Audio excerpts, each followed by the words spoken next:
Muchas gracias a la Fundación Libertad por esta invitación. Muchas gracias también a la Fundación Naumann, la omnipresente Fundación Naumann, que está en todas estas actividades liberales. Le agradezco mucho la presentación a Carlos, aunque cuando se usa la palabra patriarca, crea cierta inquietud, preocupación, y diría que trataría de fugarme y de huir lo más rápidamente posible de esa figura. Vivimos la crisis de los aparatos estatales elefantiásicos. Y frente a esa situación, confieso que estoy algo fatigado de las recetas conservadoras, que parece que apuntan exclusivamente a un problema de caja, a un problema de equilibrio fiscal, sin importar el tamaño del Leviatán ni los desmanes del Leviatán. Quisiera, en dirección opuesta a este, para mí, tedio de las recetas conservadoras, y no solo tedio, sino que me parecen inoperantes, dar algunos ejemplos que operan, como digo, en dirección opuesta. Primero, el tema que tocaba aquí nuestro amigo Pedro Schwartz de la deuda pública. Me parece interesante recordar que cuando Jefferson era embajador en París y recibió la Constitución, la flamante Constitución estadounidense, dijo que sí, en una carta a John Taylor, que si tuviera que introducir una reforma en la Constitución sería para prohibir la deuda pública. ¿Por qué? Otros autores han tratado esto posteriormente, y es porque en realidad la deuda pública o la deuda estatal es incompatible con la democracia, puesto que compromete patrimonios de futuras generaciones que no han participado en la elección del gobernante que contrajo la deuda. Y me parece que no es pertinente hacer una extrapolación del ámbito empresario al ámbito gubernamental, haciendo evaluación de proyectos, si es mejor o no pagar al contado o endeudarse, lo mismo que en la visión convencional de gobierno no es pertinente hacer un cálculo del retorno sobre la inversión de la justicia. Me parece que los aparatos estatales y gubernamentales deberían de financiarse con recursos presentes, exclusivamente, es decir, con impuestos, y en el margen o en el extremo, estimular la rebelión fiscal cuando los gobiernos se extralimitan en sus funciones de proteger los derechos de los gobernados y en lugar de protegerlos los conculcan. La rebelión fiscal pacífica cuando los gobiernos se extralimitan es algo que está muy metido en la tradición liberal, comenzando por la rebelión de los impuestos al té, en el caso de la revolución más exitosa en la historia de la humanidad, que es la estadounidense. Un segundo ejemplo es la banca central. Creo que es interesante repasar en este sentido, hay mucha bibliografía, pero especialmente 4 premios Nobel, Hayek, Gary Becker, Buchanan y el último periodo de Milton Friedman. Milton Friedman dice que la moneda es un asunto demasiado importante para dejarlo en manos de banqueros centrales.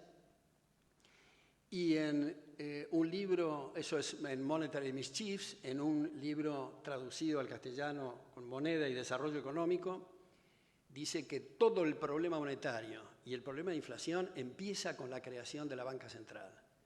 Ahora, tomo un minuto para tratar de fundamentar esto.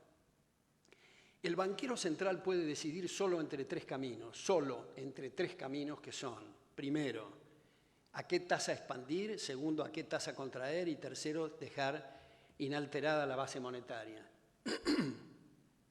Cualquiera de estas tres variantes, cualquiera de estos tres caminos altera los precios relativos como consecuencia de la decisión política, y es irrelevante que la banca central sea independiente de los dictados del secretario del Tesoro o de los dictados del Parlamento o del presidente. Distorsionar los únicos indicadores que tiene el mercado para operar, y por lo tanto va a haber consumo de capital y por lo tanto disminución de salarios e ingresos en términos reales. Tercer ejemplo es el Ministerio de Economía.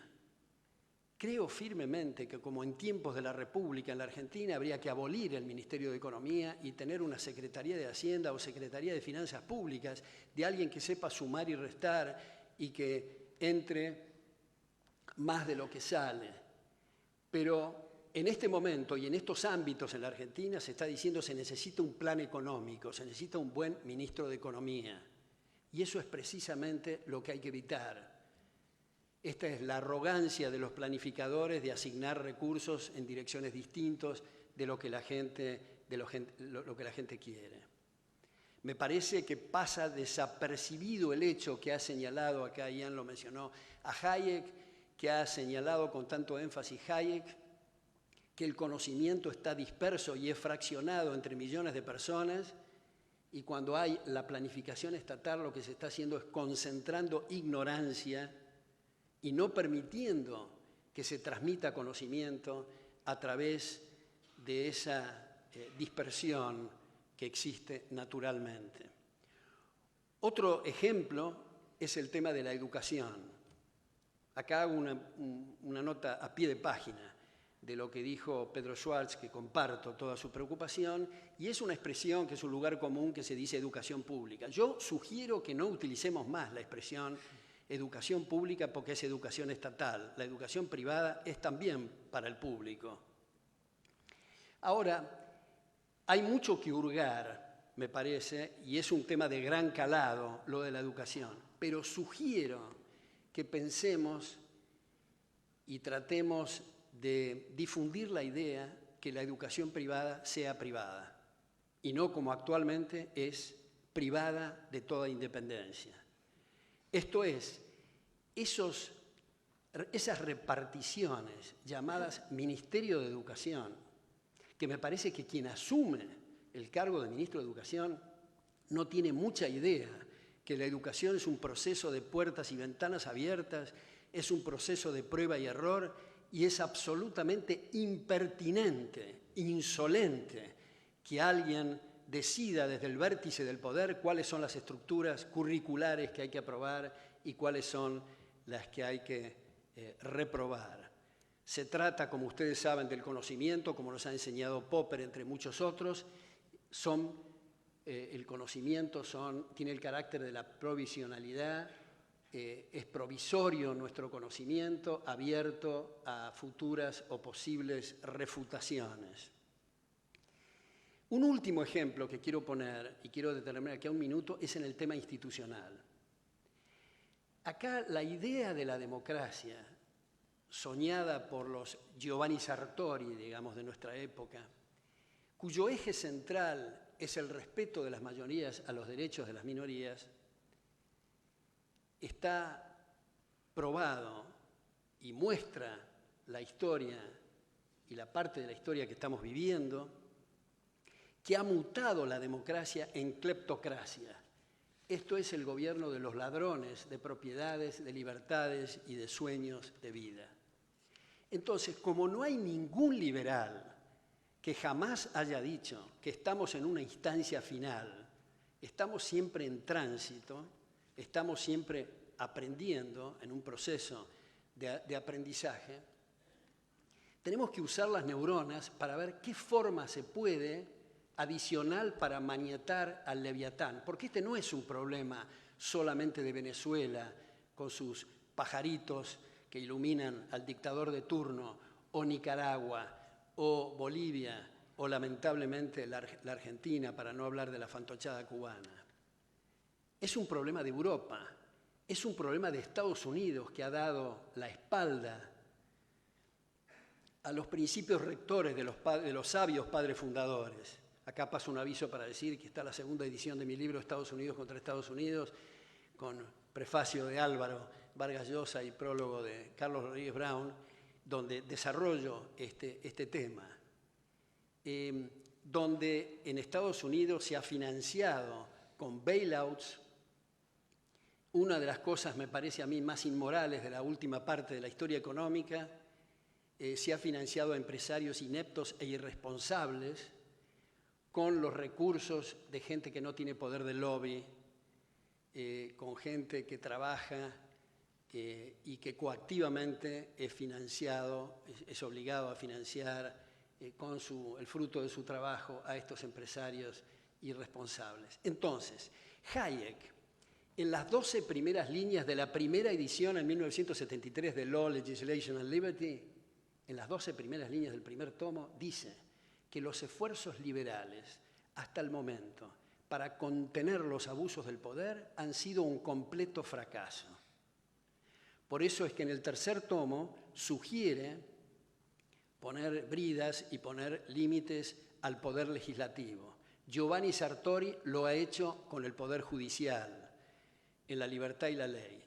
Y Montesquieu, estamos hablando del siglo XVIII, en el segundo capítulo de la segunda sección del Espíritu de las Leyes, dice, y esto hay que prestar especial atención, que es inherente a la democracia elegir a los gobernantes por sorteo.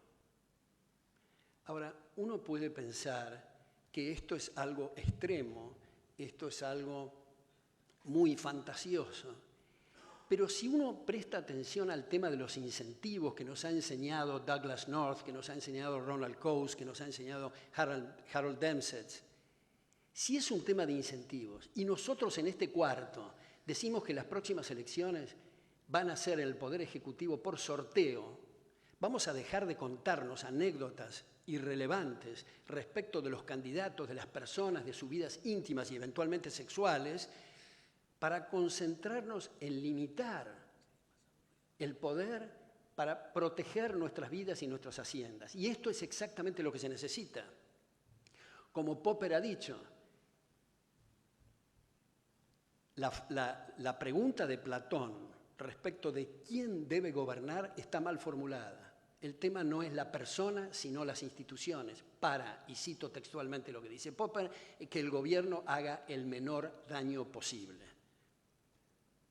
Ahora, si esto no les parece lo que dice Hayek, o lo que dice Sartori, o lo que dice Montesquieu, pensemos en otras cosas, pero como decía Einstein, no esperemos resultados distintos con las mismas recetas. Tenemos que avanzar en nuevos límites del poder y no esperar milagros. Ahora, me parece, para terminar, que el tema central, y esto de luego no es una cosa original mía, es la educación. El político es una cosa muy higiénica y muy importante, la crítica al poder político, incluso la crítica a los que supuestamente deberían de oponerse y no se oponen. Pero comprendamos que el político, si hace un buen estudio de mercado, tiene que articular un discurso de acuerdo a lo que le permite el plafón o lo que le permite el clima de opinión pública dominante. No puede salirse de ese discurso porque pierde votos. Entonces, ¿cuál es el problema de fondo? El problema de fondo es ese clima de ideas. El problema de fondo es la educación. Las tareas que hacen tantas instituciones en la Argentina, empezando por la Fundación Libertad, y tantas otras en el mundo que son por ahora insuficientes, porque las chicas y los chicos de los que tenemos la oportunidad de dar clases en la facultad son abiertos, son receptivos, son personas muy buenas, pero necesitan tener un ámbito plural donde se debatan ideas y donde se discutan distintas corrientes de pensamiento. Termino con una frase y un consejo que me parece de una gran importancia, que es del marxista Antonio Gramsci. Tomen la cultura y la educación y el resto se dará por añadidura. Muchas gracias.